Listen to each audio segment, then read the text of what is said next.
شما تمام دخترها را فهمونین، اونایی که حجاب به سر میکنن بعضن و میکنن، پیش از همه این بیسوادی بی‌معرفتی است.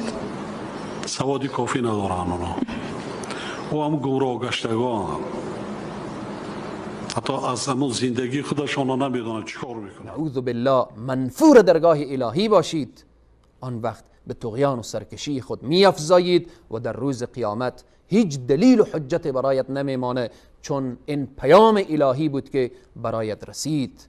متوجه باش یک نفر اگر به دستور تو و به فرمان تو بی حجاب میشه، بی حیا میشه، بی دین میشه، از دین فاصله میگیره، همه اینها را در روز قیامت باید جواگو باشی.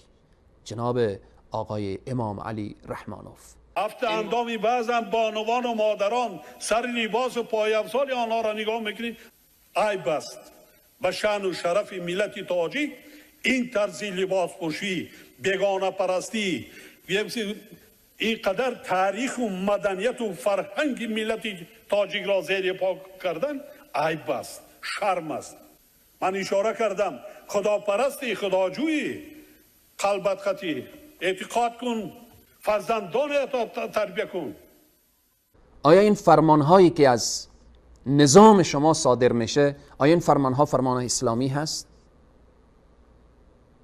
آیا این که با خواهر مسلمان با حجابی که در تاجیکستان هست برخورد شدید میشه و حجاب منع میشه، آیا این دستور اسلام هست؟ شما که میگویید من مسلمان هستم، اگر شما میگفتید من مسلمان نیستم، ما شما رو مخاطب نمی کردیم. الان شما نام شما امام علی رحمان، شما ببینید یک لحظه و یک نگاه با نام خود داشته باشید. این ممنوعیتی که نسبت به حجاب اسلامی امروز بر راه افتاده و حجاب اسلامی را منع میکنن، آیا میدانید حجاب فرمان کیست؟ فرمان رحمان هست. فرمان رحمان، فرمان ذات اقدس الهی، فرمان احکم الحاکمین، فرمان اعدل العادلین، فرمان واحد القهار، فرمان او ذاتی که صدا میکنه لمن الملک اليوم لله الواحد القهار.